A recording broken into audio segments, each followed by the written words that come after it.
చెప్తున్నాడంటే యేసు ప్రభు అంజూరపు చెట్టు కింద ఉన్న ప్రార్థన చేస్తున్న నతాన్యేలు గురించి ప్రవచనం చెప్పినప్పుడే, నతాన్యేలు గురించి ఆయన ఒక ఉద్దేశం కలిగి ప్రణాళిక కలిగి యేసు ప్రభు ఎప్పుడైతే అన్నాడో అప్పుడు నతాన్యేలు అంటున్నాడయ్యా, నువ్వు నిజమైన దేవుని కుమారుడివి, ఇశ్రాయేలు రాజుకు రాజువులు అని చెప్పినప్పుడు అప్పుడు ప్రభువులు వారు అంటూ ఉన్నారు 50వ వచనంలో, అందుకు యేసు ఆ అంజూరపు చెట్టు కదా నిన్ను చూచితునని నేను చెప్పినందువలన నీవు కదా, నీవు అంజూరపు చెట్టు కింద ఉన్నావు కదా నతాన్యేలు, నిన్ను చూచాను కదా, నేను పరీక్షించాను కదా, అందుకేనా నన్ను నమ్ముతున్నావు అని ఎవరు అడుగుతున్నాడు? ప్రభువులు వారు నతాన్యేలు అడుగుతూ ఉన్నాడు.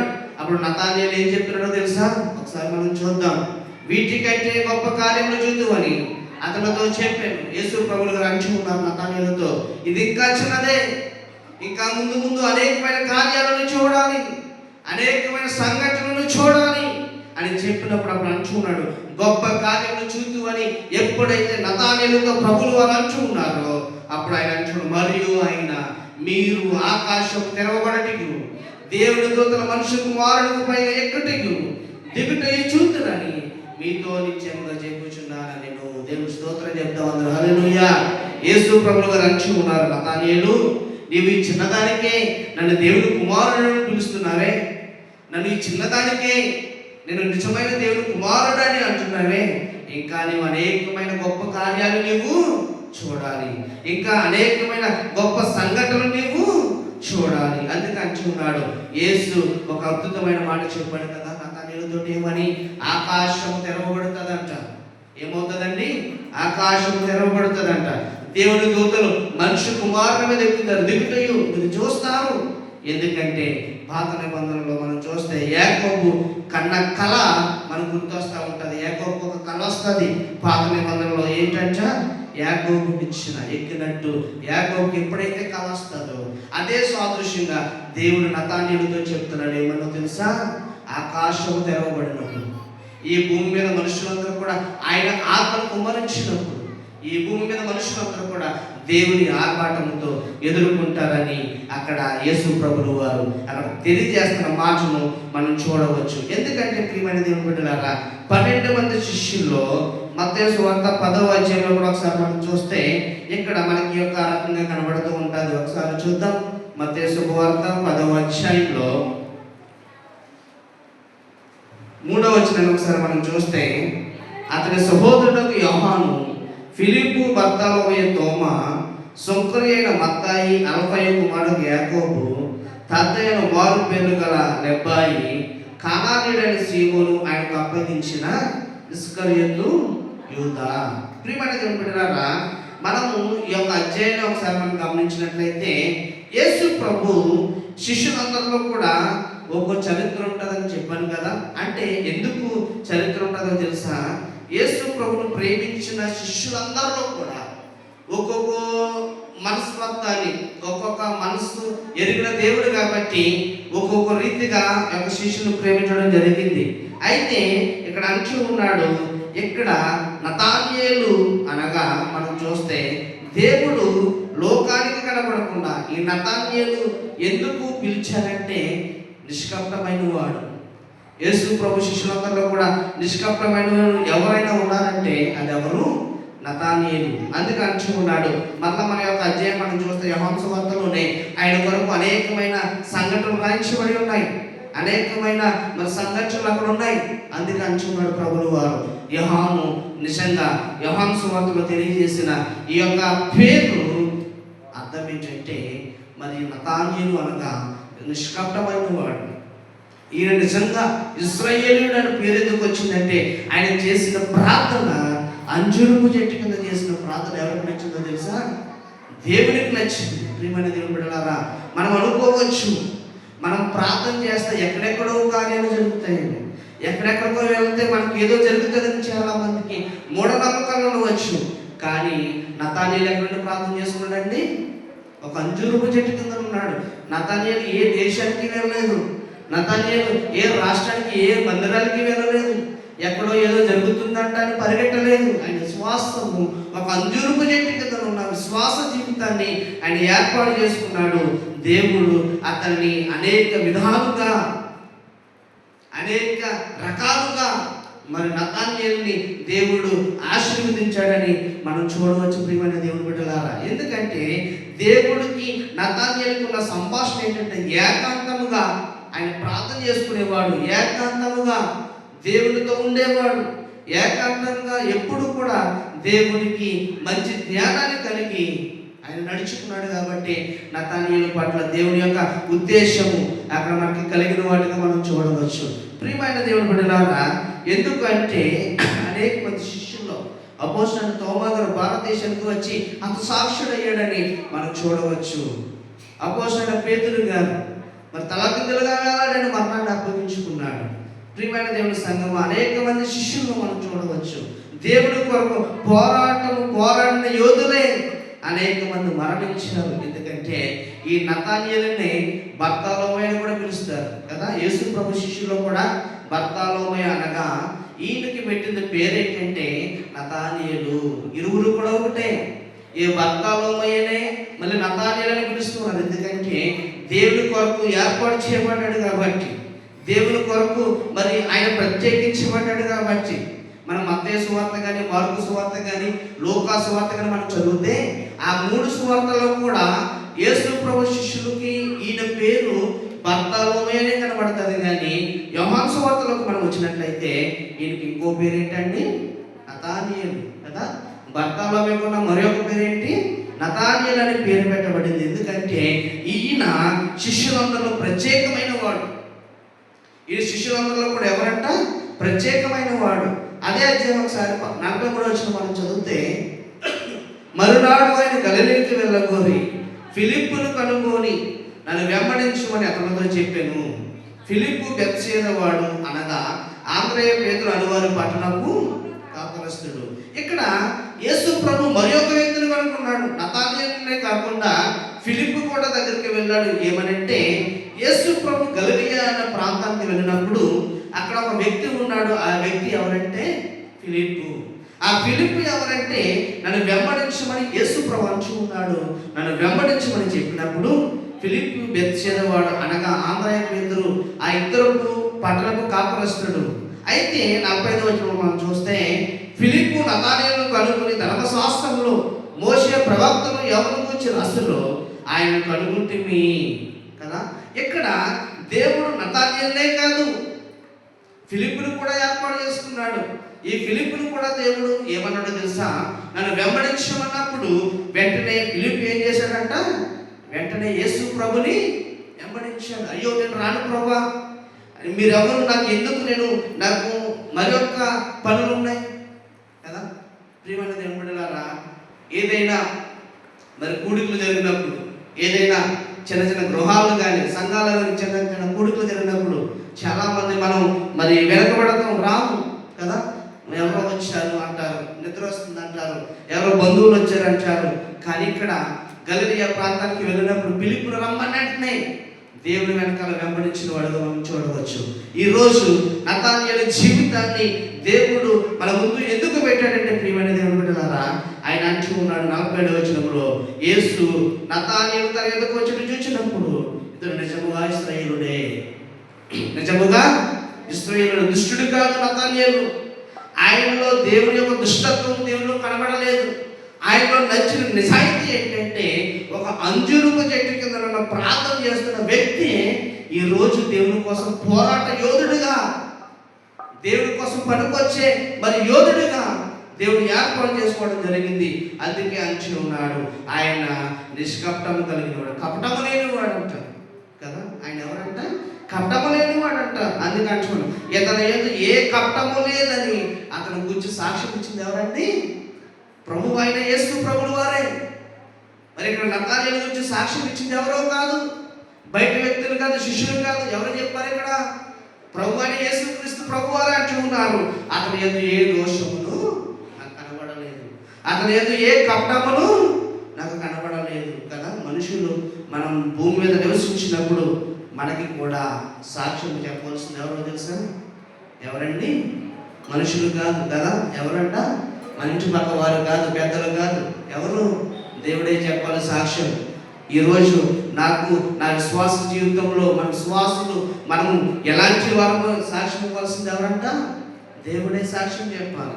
మనుషులు తీర్పు తీర్చడానికి మనం ఏ పార్టీ వారు? అందుకంటే ఉన్నాడు ఇక్కడ కదా, ఇతని యందు ఏ కపటము లేదంట. ఈ మాట చెప్పవలసింది దేవాది దేవుడే. మన యందు కూడా దేవుడే సాక్ష్యం ఇవ్వాలి. దేవుడు సాక్ష్యం ఇవ్వాలంటే మనం ఏం చేయాలో తెలుసా? మరి నతానీయులు అంజూరపు చెట్టు కింద నుండి ఎలాగో ప్రార్థన చేసుకుని దేవుడి దగ్గర అయ్యాడు. మనము కూడా దేవుడి దగ్గర ప్రార్థన చేసుకుంటే, మనము కూడా దేవుడికి దగ్గరగా జీవిస్తే దేవుడే సాక్ష్యం ఇస్తాడు కదా.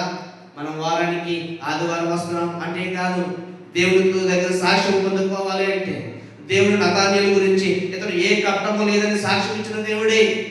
మనకి కూడా సాక్ష్యం కావాలంటే మనం చేయవలసింది ఏంటో తెలుసా? దేవుడికి దగ్గర అవటం.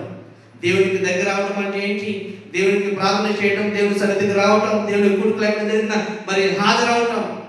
దేవుడికి ఎప్పుడైతే మనం ప్రార్థన చేస్తామో దేవుడు నతానీయులను దీవించిన దేవుడే ఈ రోజు మనందరినీ కూడా ఆశీర్వదించడానికి సిద్ధపడి ఉన్నాడు. అందుకని ఉన్నాడు 48 వచ్చిన నీవు ఎలా వెలుగుదావని నతానీయులు ఆయన అడుగుగా, యేసు ఫిలిప్పుని పిలవకమునుపే నీవు ఆ అంజూరపు చెట్టు కింద ఉన్నప్పుడే నిన్ను చూచాను కదా.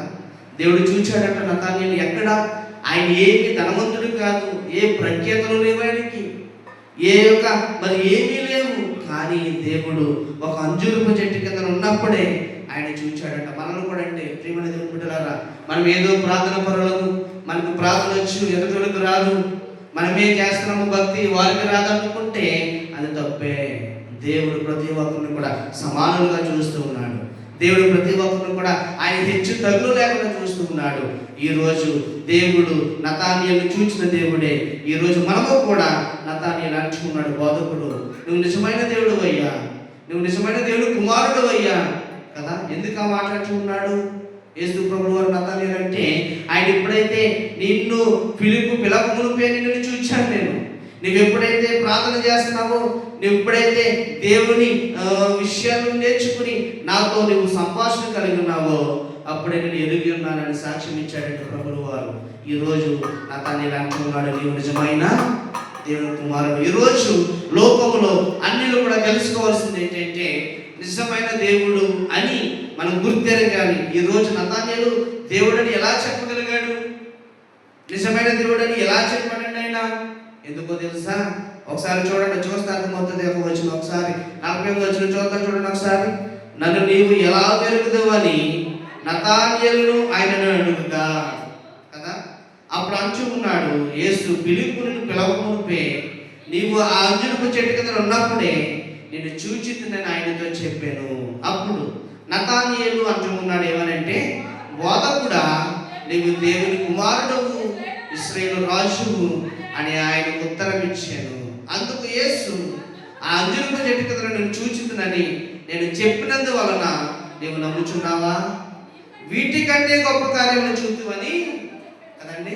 దేవుడు ఏమంటున్నాడు? నువ్వు ఒక అంజూరపు చెట్టు కింద నుండి ప్రార్థన చేస్తానని నేను చెప్పినప్పుడే దానికోసమేనా నన్ను నిజమైన దేవుడు అని అంటున్నావు? దానికోసమేనా నేను రాజులకు రాజుని అంటున్నావు? దానికోసమేనా నేను ఇశ్రాయేలు దేవుని అంటున్నావు? అనేకమైన గొప్ప కార్యాలను చూడాలి. యేసు ప్రభు అనేక మందిని చనిపోయిన వారిని లేపాడని నతానీయులకు తెలియాలి. కుంటి వారికి మరి బాగు చేశాడని నతానీయులకు తెలియాలి.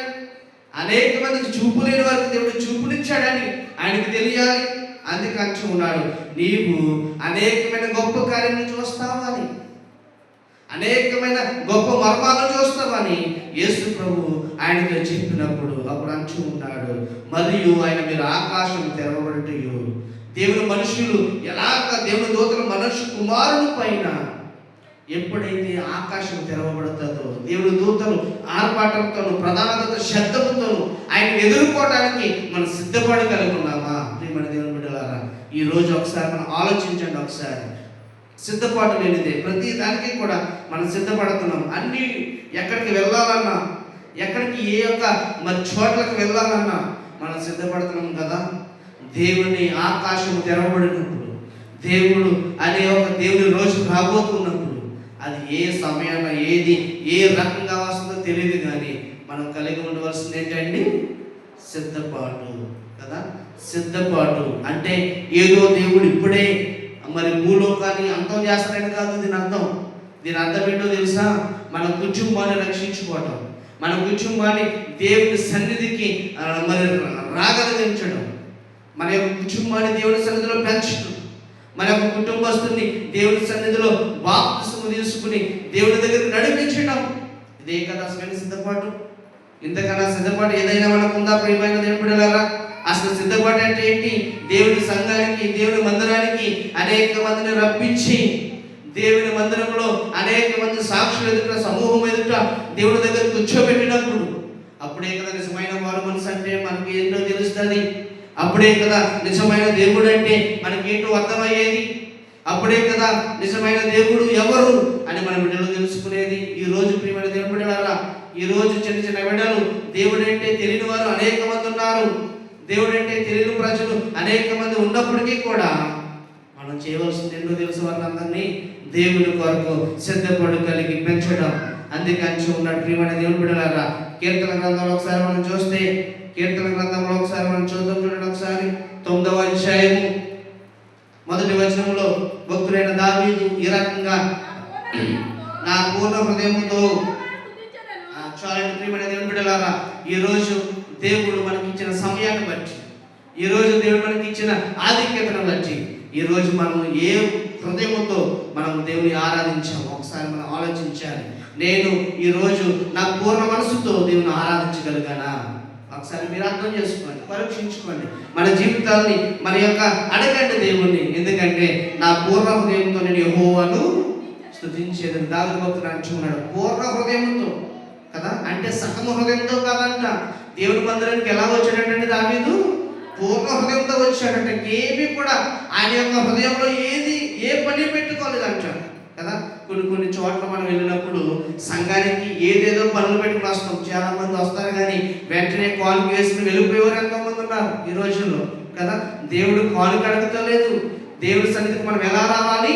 పూర్ణ హృదయంతో రావాలి. అన్ని పక్కన పెట్టండి ఆదివారం.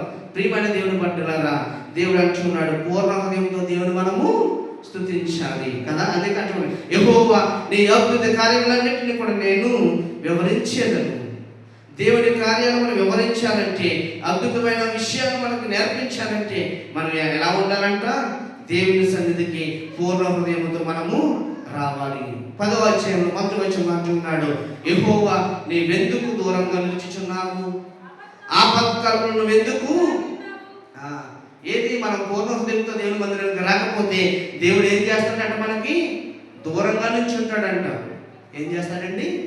దూరంగా నుంచి ఉంటాడట. ఎప్పుడు మనం దేవుని సన్నిధికి పూర్ణ హృదయంతో రాకపోతే, దేవుని సన్నిధికి మరి పూర్ణ మనసుతో మనం రాకపోతే దేవుడు అంటున్నాడు నీవు దేవుని సన్నిధిలో పూర్ణ హృదయంతో నువ్వు ఉంటే నేను నీ దగ్గరికి వస్తాను. అందుకే అంటున్నాడు యెహోవా నీవెందుకు దూరంగా నిలుచుచున్నావు? దావీదు అడుగుతున్నాడు దేవుని, అయ్యా ఎందుకు దూరంగా ఉంటున్నానంటే దేవుడు అంటున్నాడు ఆపత్కాలంలో నీవెందుకు దాగి ఉన్నావు? దావీదు అడుగుతున్నాడు దేవుణ్ణి, నాకు ఆపదలు వచ్చినాయి, ఆపత్కాలం వచ్చింది, నీవెందుకు దాగి ఉన్నావు అని అడుగుతూ ఉంటే దేవుడు అంటూ ఉన్నాడు 4వ వచనంలో కింద, దేవుడు లేడని వారెల్లప్పుడూ కూడా యోచించుదురు, వారెల్లప్పుడూ భయపడుకుని ప్రవర్తించుదురు కదా. ఈరోజు చాలా మంది అనుకునేది ఏంటంట? దేవుడు లేడని వారు ఎల్లప్పుడూ కూడా యోచిస్తూ ఉన్నారు. దేవుడు లేడు. దేవుడు ఎక్కడున్నాడు? ఆయన ఆకాశం ఉందన్నాడు. మనం ఎక్కడున్నామండి? భూమి మీద ఉన్నాం. చాలా సింపుల్ కదా. దేవుడు ఎక్కడున్నాడంట? ఆకాశం ఉందన్నాడు. ఆయన ఎవరికి కూడా కనపడదు. దేవుడే యేసు ప్రభువే మనకి ఆకాశం నుంచి కనబడితే మన భక్తి ఇవన్నీ కూడా మనకి ఎందుకు? ఆయన వచ్చే రోజు వస్తుంది కదా. ఆయన ఎప్పుడు రావాలో తెలుసు ఆయనకి, ఆయన ఎప్పుడు సమీపించాలో తెలుసు. ఆయన ఇప్పుడప్పుడే భూలోకానికి రాడు. ఆయన అప్పుడే రాడు. ఎప్పుడు వస్తాడో తెలుసా? యేసు రారాజుగా రాబోతున్నాడు. ఎప్పుడో తెలుసా? అది అందరము కూడా, ప్రతి ఒక్కరు కూడా, ఈ భూమి మీద ఉన్న మనుషులందరూ కూడా మార్పు చెంది బాప్తిసాలు పొంది దేవుని రక్షకుడు నిలబడే యోధులుగా ఉంటారు. ఆయన అప్పుడు భూలోకం మీదకి వస్తాడు. అప్పుడు వరకు కూడా ఆయన కన్ను దృష్టి మన మీద ఉంటుంది. ఆయన ఒక్కసారి దేవుడు కళ్ళు ఎర్ర చేస్తే మనం భూమి మీద నిలబడలేము. ఎందుకో తెలుసా? ఈ భూమి ఎలాగ నిండి ఉందంటే అనేకమైన విస్తారము చేత, అనేకమైన అక్రమణ క్షేత్రం భూమి నిండి ఉంది కాబట్టి ఆ భూమి మీదే మనం ఉంటున్నామని మనం గుర్తెరిగి, అయ్యా మేము ఈ భూలోకంలో నివసిస్తూ ఉన్నాం, మాకు క్షేమాధారం లేదు, మాకు ఆధారం లేదు. మాకు ఎందుకో తెలుసా, మాకు కావలసిన దినములు, మాకు కావలసిన రోజుల్లో మీరే మాకు తోడుగా నడిపించు ప్రభు అని దేవుడు మనం వేడుకుంటే, ఈరోజు నతానీయేలు ఒక చెట్టు కింద నుండి ప్రార్థన చేస్తున్న శిష్యుడినే దేవుడు ప్రేమించాడంటే, మనము కూడా మనకు భక్తి ఉందనుకోండి, మన సంఘంలోనే కాదు ఇంటి దగ్గర ఉన్నా మోకరించవచ్చు కదా. మనం సంఘానికి వెళ్ళి 1 గంట ప్రార్థనలో ఉన్నాం, 2 గంటలు ఉన్నామని కాదు. మీరు ఇంటికి వెళ్ళి మోకరించి వ్యక్తిగత ప్రార్థన మీరు ఎదుగునట్లయితే, అంజూరపు చెట్టు కింద నుండి నతానీయేలు ప్రార్థన చేసిన విన్న దేవుడే ఈరోజు మనందరూ ప్రార్థన వినడానికి దేవుడు సిద్ధపడి ఉన్నాడు. మనం ప్రార్థన చేస్తే ఆయన ఖచ్చితంగా మన మొర్ర ఆయన వినే దేవుడు కాబట్టి, దేవుడు మన ప్రార్థన ఆలకించే దేవుడు. దేవుడి కొరకు ఒకసారి మనం తీర్మానం చేసుకుని ప్రార్థన చేసుకుని తలలో వంచండి, లేచి నిలబడి ఒకసారి విన్న వాక్యం పట్ల మనం ఒకసారి దేవుడిలో మాట మనం అడుగుతామయ్యా. ఈరోజు శిష్యుడైన నతానీయేలు ఆయన ప్రార్థించినప్పుడు ఏ రకంగా అద్భుతాలు జరిగినాయి అంటే, దేవుడు అంటూ ఉన్నాడు, నువ్వు నిజమైన దేవుని కుమారుడివి అని నతానీయేలు దేవుని ఎప్పుడైతే అడిగాడో, నువ్వు నిజముగా రాజువే, ఈ భూలోకానికి ఇశ్రాయేలుకు రాజువు ప్రభు అని అన్నప్పుడు ఆయన అంటూ ఉన్నాడు, నేను ఈ విషయము చెప్పినందున నీవు నన్ను ఈ రీతిగా అంటున్నావు. నువ్వు అనేకమైన గొప్ప కార్యాల నుంచి వస్తావు, అనేకమైన గొప్ప మర్మాలు నీకు ఉంటాయి కాబట్టి నువ్వు భయపడనక్కర్లేదు. ఒకసారి మనం ప్రార్థన చేద్దామా? ఈ వారం అంతా దేవుని కనుదృష్టి మన మీద ఉండాలని, ఈ వారం అంతా దేవుని యొక్క ఆయుష్ మన మీద నివసించాలని,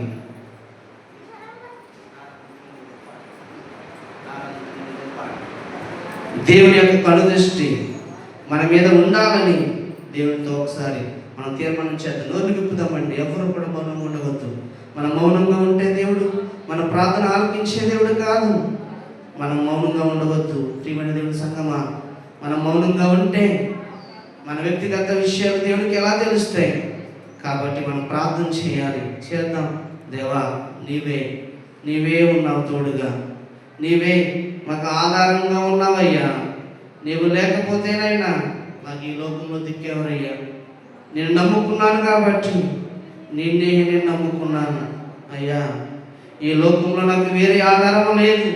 దావీదు అంటున్నాడు, ఏమన్నా తెలుసా, నాకు ఈ గర్భవాసన మొదలుకొని నాకు ఆధారభూతుడు నీవే. నాకు ఈ లోకంలో నా తల్లి కన్నది మొదలుకొని నాకు ఈ భూలోకంలో నీవే దేవుడవు. అందుకే అంటూ ఉన్నాడు, దేవాతి దేవుని దయ మన మీద ఉండాలంటే మనం ఒక్కసారి దేవుడితో చెప్దాం. ఆరాధన స్తుతి ఆరాధన, ఆరాధన స్తుతి ఆరాధన, ఆరాధన స్తుతి ఆరాధన, ఆరాధన స్తుతి ఆరాధన, ఆరాధన ఆరాధన స్తుతి ఆరాధన, ఆరాధన ఆరాధన ఆరాధన స్తుతి ఆరాధన, ఆరాధన ఆరాధన స్తుతి ఆరాధన, ఆరాధన స్తుతి ఆరాధన. నీవే కదా మా ఆరాధన, నీవే కదా మా ఆరాధన, ఆరాధన స్తుతి ఆరాధన, ఆరాధన స్తుతి ఆరాధన, ఆరాధన స్తుతి ఆరాధన, ఆరాధన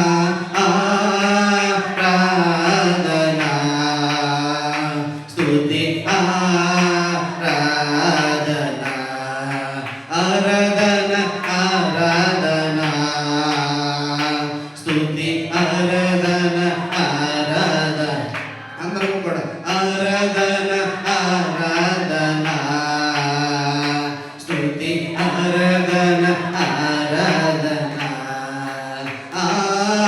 ఆరాధన స్తుతి ఆరాధన నీవే కదా మా ఆరాధన నీవే కదా మా ఆరాధన ఆరాధన స్తుతి ఆరాధన ఆరాధన స్తుతి ఆరాధన పరిశుద్ధుడా మీకు వందనాలు. ప్రేమగల మా యేసయ్య, మార్చి మాసంలో ప్రభా 2వ వారం మిమ్మల్ని ప్రవేశపెట్టిన దాన్ని బట్టి మీకు వందనాలు అయ్యా. ఈ దినం నుంచి మొదలుకున్న ప్రభా వచ్చే ఆదివారం వరకు కూడా మీ ప్రసన్నత మీద అయ్యా మీ ఆత్మ కుమ్మరింపు మీరు మాకు దయచేయండి. మన పరీక్షలు రాసుకునే బిడ్డలకు తోడుగా ఉండండి. అనేక మంది బిడ్డలు ప్రభావ పరీక్షలు సిద్ధపడుతూ ఉండగా నాయన వారికి మంచి విజయాలు మీరు అనుగ్రహించండి. నైనా మందిరంలో ప్రభావ సిద్ధపడి కొడుకులకు జరుగుతూ ఉన్నాయి. అనేక మంది బిడ్డలు వచ్చి ప్రభావ దేవుని సన్నిధిలో పాల్పొలు చేసుకుంటున్నారు. వస్తున్న ప్రతి బిడ్డలు మీరు దీవించండి, ఆయుష్ పరచండి, ఆయుష్ మీరు దయచేయండి. వారి కుటుంబాలు మీరు అధికంగా మీరు హెచ్చించండి. మా సంఘంలో ప్రభు అనేక మంది దేశ విదేశాల్లో ఉన్నారు. ప్రతి ఒక్కరికి కూడా క్షేమకరంగా నేను దినాలు మీరు అనుగ్రహించండి. ఎవరు ఎటువంటి నేను కలప దేశాల్లో నేను ఆంధ్ర ప్రజలు కానీ ప్రభు అనేక ఇతర దేశాల ప్రజలు కానీ ఎవరికి ఇటువంటి ప్రమాదాలు సంభవించకుండా మీరు కృపను దయచేయండి. నేను రేపు జరుగుతున్న ప్రభు గద్దాడి సుబ్రహ్మ గారి జ్ఞాపకాల గుడుకును బట్టి ప్రార్థన చేస్తాను. మంచిగా చక్కగా జరగడానికి మీరు సహాయం చేయండి. ప్రతి విషయాల్లో ప్రభు వడ్డింపుల విషయాలు, నేను భోజనాల విషయాలు, కార్యక్రమాల విషయాలు, అనేక మంది వస్తున్న విషయంలో మీరు దీవించండి. జరగవలసిన కార్యక్రమాలు మీ చేతులకు సమర్పిస్తున్నామయ్యా. ఈ దినము మందిరానికి వచ్చిన బిడ్డలు మీరు దీవించండి, రానేళ్ళ బిడ్డలు కూడా మీరు దీవించండి. ఎవరు ఏ ఆపదలో ఉన్నారో, ఎవరు ఏ యొక్క అవసరతలో ఉన్నారో మీరే వారు నన్ను ఆర్థికంగా ఇహలోక పరంగా దేవుని యొక్క ఆశీర్వాదాలు మాకందరికీ కూడా దయచేయమని నన్ను జరగవలసిన కార్యక్రమాలు మీ చేతులకు సమర్పించుకుంటూ మా ప్రభువును రక్షకుని యేసయ్య వారి అతి శ్రేష్టమైన నామంలో మేము ప్రార్థించి స్తుతించి వేడుకుంటున్నాం మా ప్రియ పరమ తండ్రి. ఆమేన్.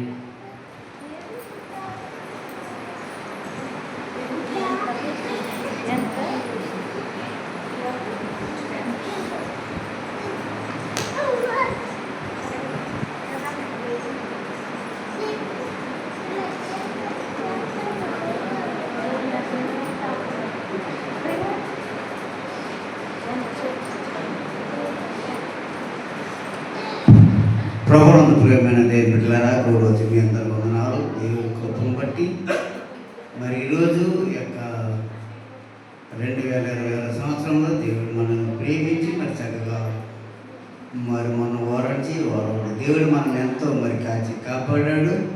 అందుకు దేవునికి ఎంతో మన కృతజ్ఞతలు కలిగి మనం జీవించాలి. చూడండి, ఇక్కడ మనం ఒక వాక్యాన్ని చూసుకుందాం. మనము దేవునికి ఇష్టలుగా ఉండాలి అంటే దేవునికి ఇష్టంగా మనం నడవాలి అనుకుంటే దేవునికి ఇష్టమైన పనులు మనం చేయాలండి. చూడండి, మొదట కోరింది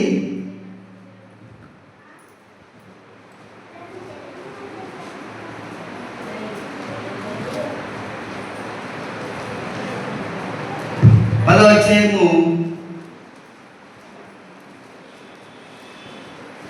6వ వచనం మనం చదువుకున్నాం.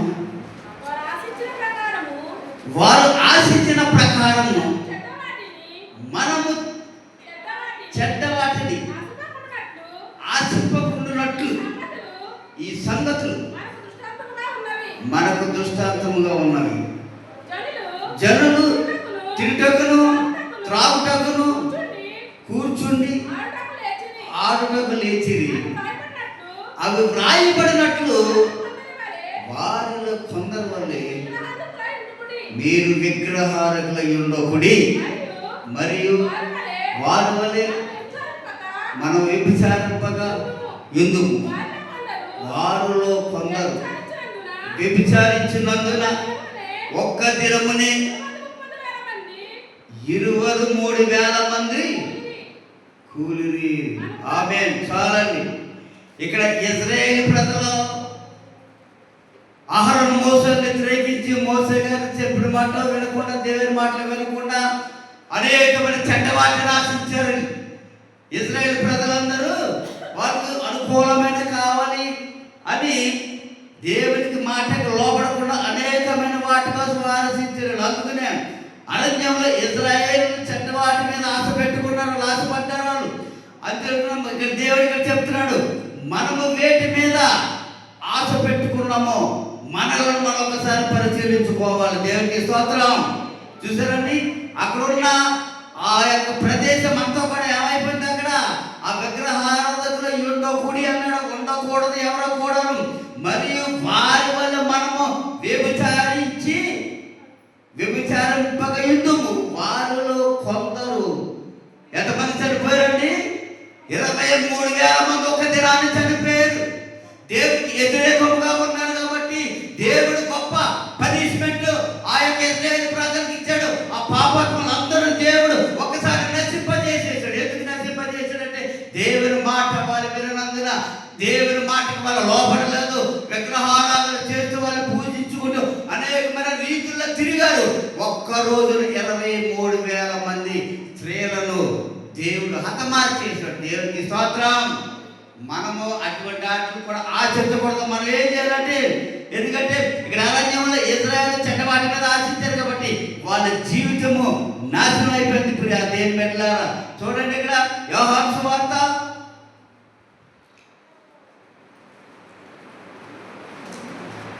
2వ అధ్యాయము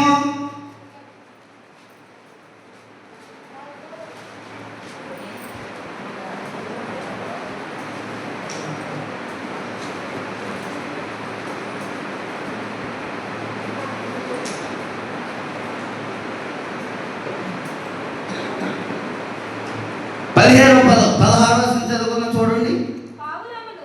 పావురములు అమ్మి వారితో వీటిని ఎక్కడి నుండి తీసుకొని పొండి, నా తండ్రి ఇల్లు వ్యాపారులుగా చేయకుడని చెప్పాను. ఆయన శిష్యులు నీ ఇంటిని కూర్చిన ఆసక్తి నన్ను అపక్షించినని రాయబడినట్లు జ్ఞాపకము చేసుకుని. చాలా ఇక్కడ దేవుడు ఇక్కడ మనకి చెప్తూ ఉన్నాడు, ఈ లోకంలో సంబంధమైన వాటిని మనము అనేకమైన వ్యాపారాలు చేసి అనేకమైన రీతిలో మనం అనుకుంటాం. కానీ ఇక్కడ దేవుడి దినాన్ని మనతోటి ఏం మాట్లాడుతున్నాడు చూడండి. లోకంలో దాని ఆశలు గతించిపోను, కానీ దేవుని చిత్తమును జరిగించేవాడు నిరంతరము నిలుచును. ఆమేన్.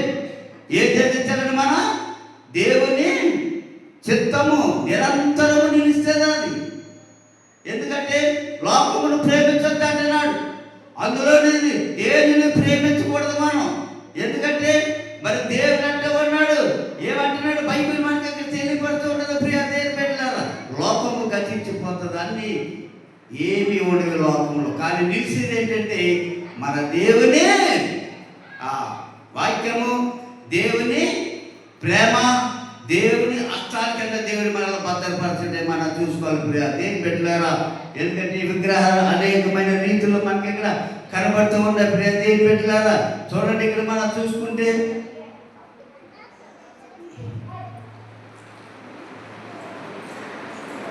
సంఖ్యాకాండము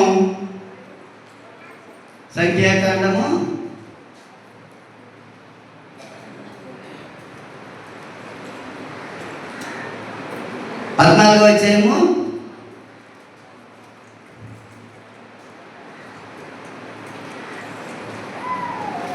26 చదవనమ్మా. 14-26. మరియు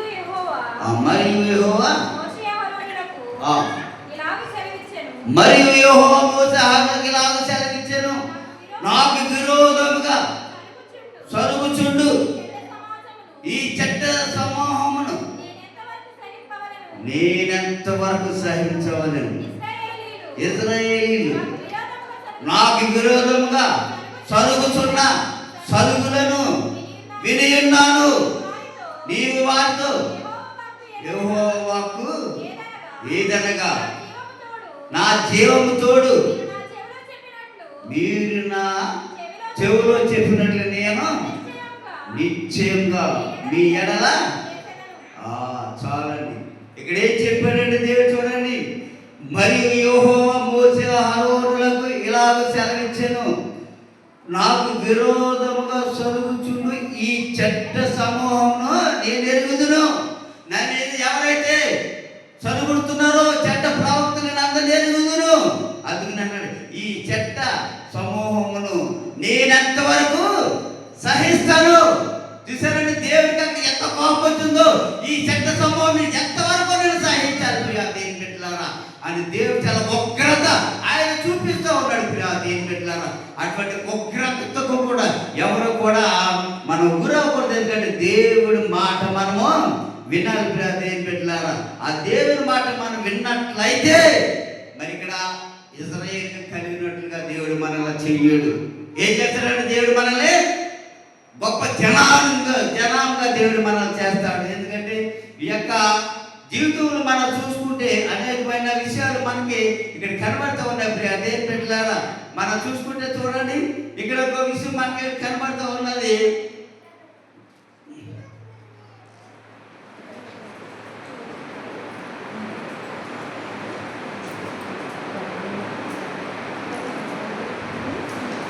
సంఖ్యాకాండము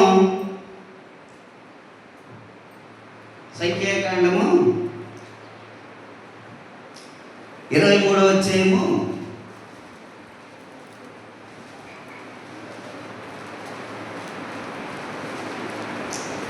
23 చూడండి. నిజముగా యాకోబులో మంత్రము లేదు, ఇశ్రాయేలీయుల శకునము లేదు. ఆయా కాలమందు దేవుని కార్యములు యాకోబు వంశస్థుల ఇశ్రాయేలీయులకు తెలియచెప్పబడును. ఇది